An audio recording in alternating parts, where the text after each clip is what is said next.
That is what I want to tell you. One time, Semoju Honorable said that some people who are leaders don't read at all. I now want to confirm his statement. They don't read. These acts are here with us. The amendment of the Administration of Parliamentary Act is with us. It says in section 6 that a party on opposition of the strongest numerical strength shall elect. That is what is in the law, shall elect. I am now asking you, because you people get a lot of information than we get. Where did the nomination of Buga take place, be elected? Hello, in their party. Where did the nomination of Honorable Senate take place? They won against who? How many votes did they get? Because the law is saying elect. Now, I don't want to be a lawyer who cannot advise people properly. If the law says shall, that is a command. You must do it. So if people are not elected, instead of making whatever sort of attacks they want, if they don't want the law, this is the opportunity to remove that law. Because they can come to the committee, the Legal and Parliamentary Affairs Committee, when this bill goes there, and they make their strong argument against the law. And they also propose that remove those sections from that law. So I'm also helping them to be appointed the way they want. Because they want to be appointed. So I'm helping them to remove the law so that they can be appointed legally by whoever they want them to be appointed. So I don't want to abuse him. They did not malign him. They listened to him until his motion was defeated on the floor of Parliament. I don't know whether he was also now being used by the president. I don't know also if him was used to fight Senyon, because by then Senyon was not there. So let us not narrow this kind of bill to personalities. Let us look at the bill as a bill which can help the nation. You might even find if in case it goes through, it might work in the other term, the 12th Parliament. So I don't know why people are dying of a thing which is not even out, which is not even debated. And another thing I want to tell Ugandans and my fellow leaders, especially MPs, Honorable Semogerere, the late, when he was training us, he told us this. He said, if you are a leader, don't rush to speak. Let other people speak. Filtrate what you are going to say before you say it. That is the reason why I've written here, so that I have reference. But when I moved my motion for leave, I had people this side who were in Kampala attacking me. Before even listening to what I wanted to say, before even understanding what I have to say. So they can borrow a leaf from what Semogere told me and what Semogere told the people who were in that conference.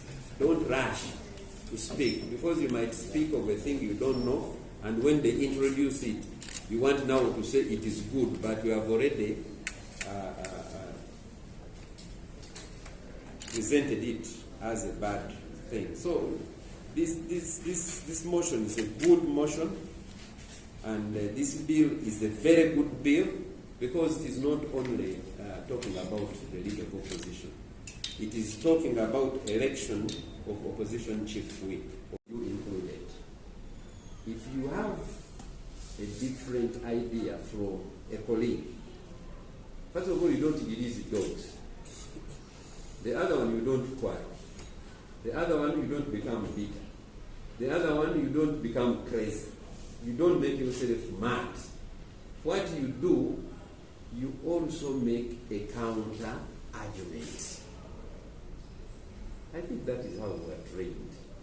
I don't know whether some people did not go to some schools to be trained that way. But if they can't, we still have trainers. Honorable Sivambi is here, Honorable Segona is down there. They can help to train some people how civilized people behave. But if people are behaving like bushmen, an outdated way of behavior. I have also seen some leaders I sit with here. They know where I sit, they know my number. Now instead of talking to me, you know, some people are now the chairpersons of committees are representing the opposition. If they are representing the opposition, let the opposition be involved in it. One might say, hey, but the government is not doing that. That is okay. We are not in government yet. When we go there, we shall also look at that problem. I want also to propose that the independent members of parliament should have their own will elected by them. And they should stop to refer to them as opposition members of parliament. They are not. They are not opposition members. Why? Because when they contested against opposition parties. At the same time, they contested against the government, and they won.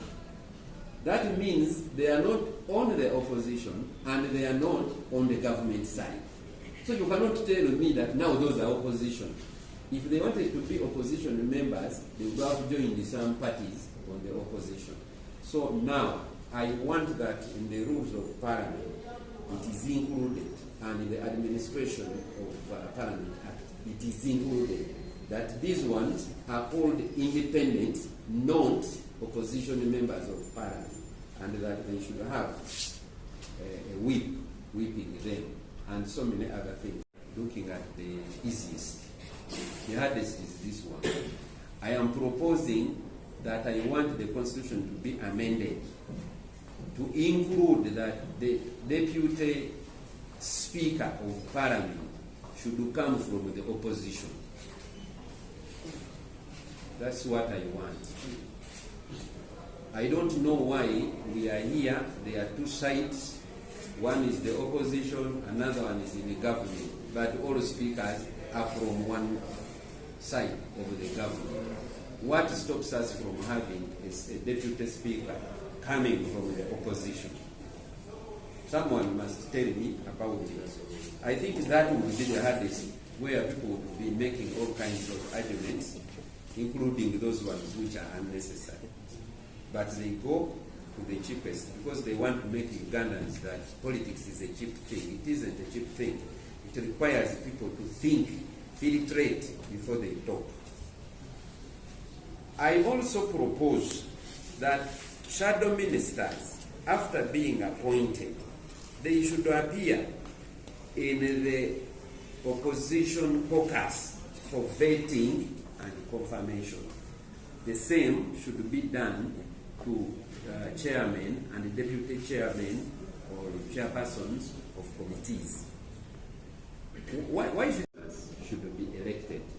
I am further proposing that there must be another commissioner in the commission to represent all other small political parties in Parliament. Why? The other four are representing the NRA. One representing the biggest party on opposition. Then what about the others? I'm proposing let these others also elect one commissioner to represent their interests. Because I have never met a commissioner in a meeting to give him my views also. I have never met one. So if I have elected one, I will have access and tell him I am thinking like this. But commissioners sit somewhere, you can't even access them and do whatever they want to do. After doing, you quarrel. So I'm bringing a system how we can elect our commissioners so that everybody's heart is put to a position of resting position. That is not what I'm doing. I am am simply strengthening it, I'm simply widening it.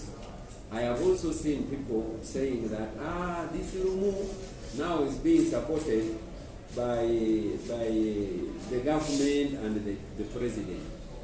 Whoever is thinking like that, if it's not shallow, is only myopic. Because we have been here in Parliament, we went to our constituencies and we are elected from there. That is the capacity we can use even to fight to get the right person to be the leader of the opposition. So I don't want people to reduce this bill, to reduce it to one person. I've even had other people saying that you are now fighting the leader of opposition, Senyoni. I want to tell you, members of the press, if I have known Honorable Senyoni properly, it is only 2.5 years or 3. So I have not gotten any grudges with him, and I wouldn't even have reasons of fighting him. If there are people fighting him, I'm not one of them. Let Ugandans think that a good thing sometimes is painful when you are beginning it. I think you know, some of you here have gotten babies.